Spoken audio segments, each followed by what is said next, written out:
Hey guys, Zack here, and welcome back to another action figure review, and today we'll be taking a look at the Bandai Movie Monster Series Mecha King Ghidorah version 2.0. Now, this character comes from the 1991 film Godzilla vs. King Ghidorah, which I personally like. I think the time travel stuff is a little convoluted at points, and its depiction of World War II is definitely a choice that they made. But overall, I still think it's a very solid movie. I love the music, I love the special effects, as dated as they are. Actually, there are some effects that I think have aged a little poorly. But for the most part, I do think the special effects look good in this movie. I do like the story, as convoluted as the time travel stuff can be. And overall, I do think Godzilla vs. King Ghidorah is a solid movie. Not perfect, but a solid movie. But something I've been seeing lately is that I've been seeing a lot of people turning on this movie. You know, like growing up, whenever people talk about their favorite Godzilla movies online, Godzilla vs. King Ghidorah was the one that popped up very frequently. So that was just the one that most people unanimously liked. But lately, I've been seeing a lot of people turn on Godzilla vs. King Ghidorah. And, that's okay. Art is subjective, and I'm not here to say they're wrong and I'm right or vice versa. They're allowed to feel how they want. I personally like this movie, but I'm not going to get mad at someone when they say they don't like this movie. It's arguing about that stuff is just very cumbersome for me. But anyway, just the turn up for me, people turning on this movie. Again, it's not a perfect movie, but I guess, it's something that's noticeable, and I guess maybe I'm just showing my age, but yeah, I don't know, it's just interesting to see, but I digress. Anyway, I've been rambling on for far too long now. Let's just get into this. Like usual, before we take a look at the figure itself, let's take a quick look at the tag. First of all, the way mine was shipped, it sort of ripped the tag a little bit. It's shipped, bent like this, and I'm a little salty about that, not gonna lie. Granted, I don't collect Movie Monster Series figures for the tag specifically, but the tags are a nice bonus that I like to hold on to. So when they get damaged like this, it's a little disheartening, but I digress. Anyway, for the cover here, we have a nice picture of Mecha King Ghidorah from the movie. At the bottom here, we have Mecha King Ghidorah, both in Japanese and in English, version 2.0, both in English. Right here, we have Godzilla 2025, some legal information. On the back here, we have a nice silhouette of Mecha King Ghidorah's wings, Godzilla vs. King Ghidorah, Movie Monster Series, Bandai, Godzilla, some legal information here, Bandai Namco. And this is actually, someone let me know in the comments below. I'll put your name up on screen, but they let me know that this actually is just this is for ages 3 and up. So thank you for letting me know that. Your name escapes me off the top of my head, but I will find you, and I will put your name on screen, so thank you. On the inside here, we have some legal information, the little King Ghidorah emblem right here, and we have a little bit of a bio about Mecha King Ghidorah. That's in Japanese, so unfortunately I can't, read that, but if you can translate it or pop it into Google Translate, then there you go. And that's pretty much it for the tag. Now going back to the figure itself, to start, we'll take a look at the paint. And painting on this figure, for the most part, I think looks good. The two primary colors, as you can see, are gold and a dark metallic gray, which I think looks nice. The original Movie Monster Series Mecha King Ghidorah was more of a brighter gray, so I like the darker shade of gray here on this figure. But yeah, but that's pretty much most of the figure here, and for the most part, it's all painted really nicely. On mine, there's a little bit of a mishap here, which very small, but still a little annoying, not gonna lie. The eyes here are going to be painted red. It's a very dark shade of red, but they will be red with black pupils. And the inside of the mouth here is going to be a very dark shade of red as well. For the middle head here, the eyes are going to be painted green, and this little nub on his forehead is going to be painted red, which looks good. And that's pretty much it for the painting. Not a lot of coloration here, but the coloration that is here looks really nice. You know, all of the metallic grays and all of the gold and everything like that looks really nice. So overall, the painting on this figure, I think is solid. You know, again, a couple of minor mishaps, but for the most part, it still looks good. So the painting on this figure, I'd say gets a pass. Now, we'll take a look at the articulation, and the articulation on this figure is what you'd expect. The wings can move 360 degrees, though the tails here do get in the way, so if you just move them a little bit, just move them out the way. There you go. And the other wing can do that too, and again, same thing, just the tails get in the way, but the other one can move as well. The legs here can kick forward about that far, and if we move the wing like so, then these can go back like so, about that far. Though I wouldn't recommend it because you might scuff up some of the detailing here, but yeah. Anyway, that's pretty much it for the articulation. Could they have done more? Maybe. You know, maybe it would have been cool if the heads rotated, but then again, all the wiring there, it might have ruined the illusion of the sculpt, but still, it is what it is. You know, these are, like, Bandai vinyls, like, I've been reviewing these for a while now. There's genuinely not a lot I can say about the articulation in a lot of cases, so for a movie Monster Series figure, it's good. It gets a pass. Now, we'll take a look at the sculpt, and the sculpting on this figure, I think looks really nice. You know, I think this is a huge step up from the original movie Monster Series figure, and overall, like, everything here just looks great, you know. I love the more upright position, rather than the more hunched over look that the original had, but one of the biggest things that I really like here have to do with the heads, you know, the organic heads. I really like the position of the spikes, how they're, like, properly, like, pointing towards the back of his head.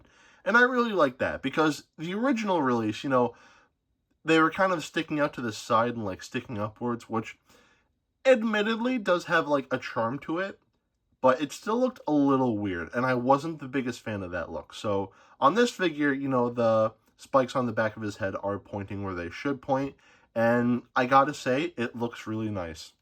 You know, taking a closer look, you know, as you can see, you know, they're like, there's extra, like, you know, bits of vinyl here, but that's so that way, like, these don't get damaged, you know.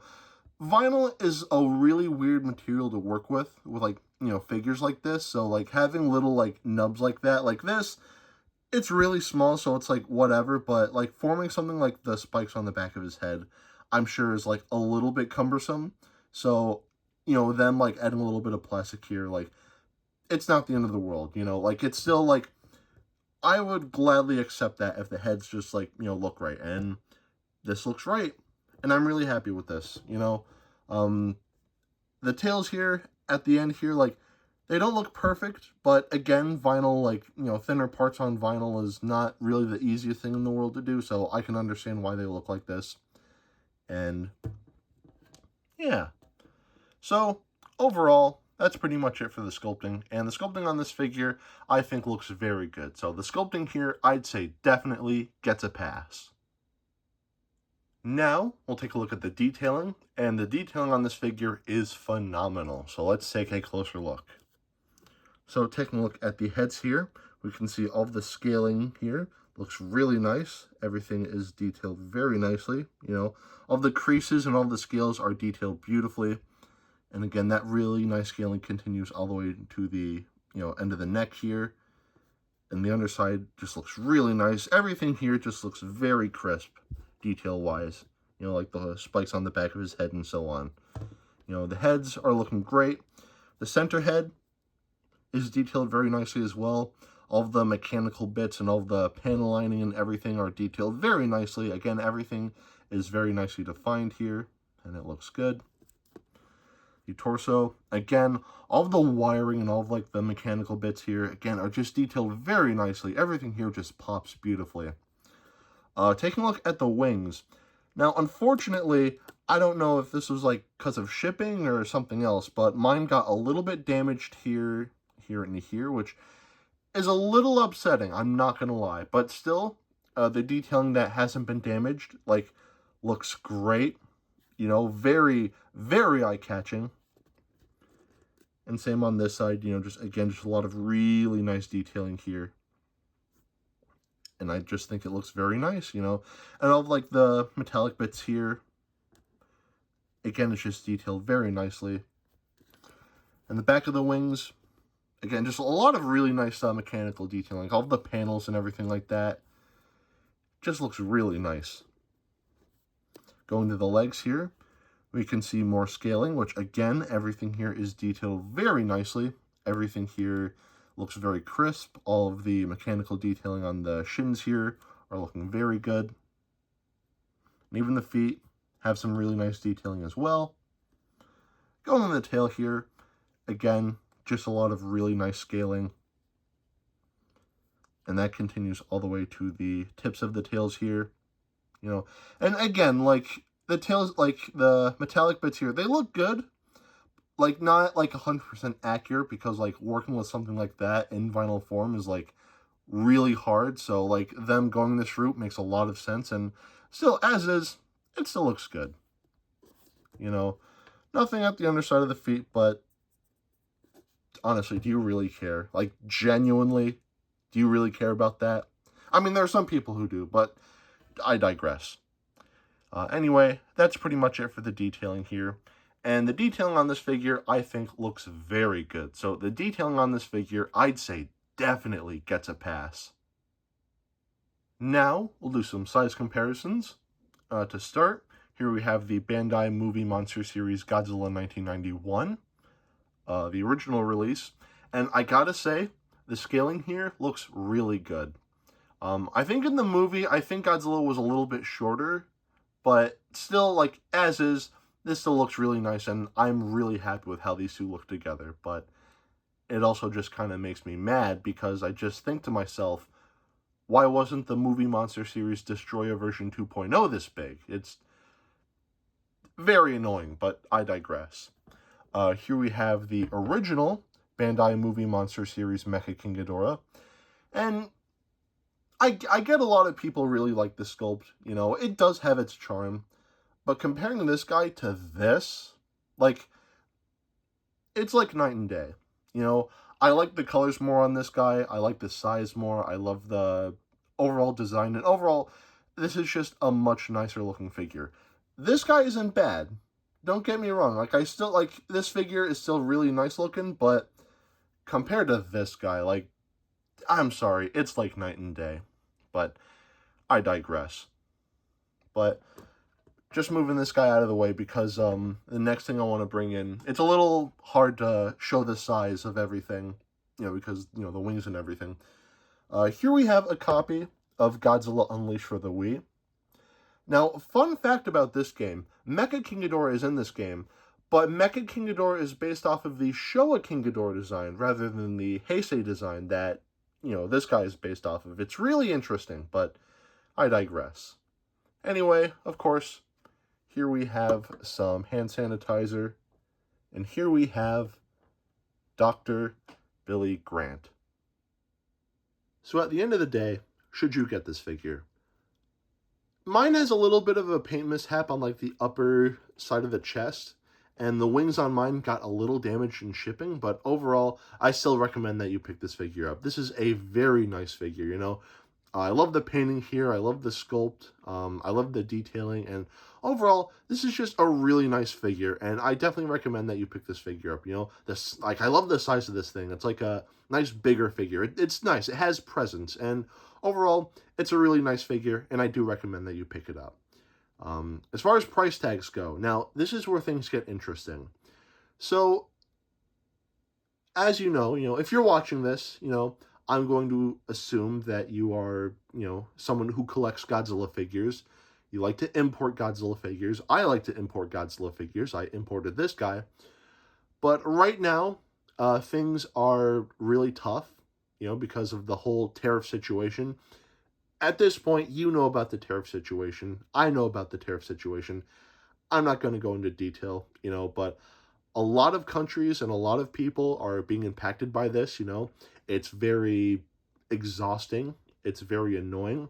Very unnecessary, in my opinion.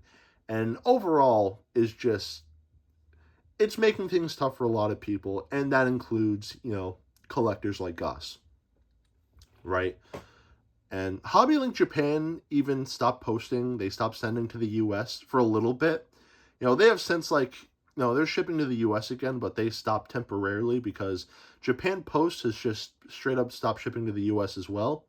You know, a bunch of countries have, but, like, Japan Post is one of them.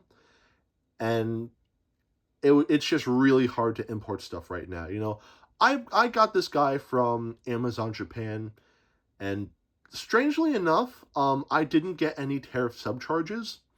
You know, I have looked at my account multiple times after this guy shipped, and I didn't get anything.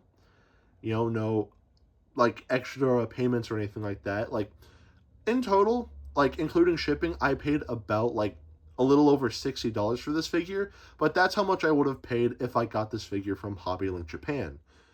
So, like, I don't know what's going on there, but, like, if you don't want to pay, like, additional prices, then I'd say Amazon Japan is the way to go. But just to give you a heads up, the way mine was shipped, the tag was bent the other way. And again, the wings, like, they were a little damaged, which is a little unfortunate. If you got this figure from HobbyLink Japan, then I feel like you'd get it in better condition, but you would have to pay noticeably more money than Amazon Japan, right? I was about to order this guy from HobbyLink Japan, but my total ended up being $106. And again, Amazon Japan didn't give me any, like, additional, like, tariff charges, so I stuck with Amazon Japan, but there are other options. You know, again, HobbyLink Japan is shipping to the US again, which is really nice, but it's just going to be a little more expensive. And yeah. So again, as far as importing, like, you know, Godzilla figures like this, you know, I mean, like, again, this goes for anything, not just Godzilla figures. Like, obviously, like, there is a world out there outside of Godzilla. Believe it or not, I know that's hard to believe, but, like, you know, like, importing things and even just buying things, like, things are going to get tough. Things are going to get really, like, it's not fun for anyone.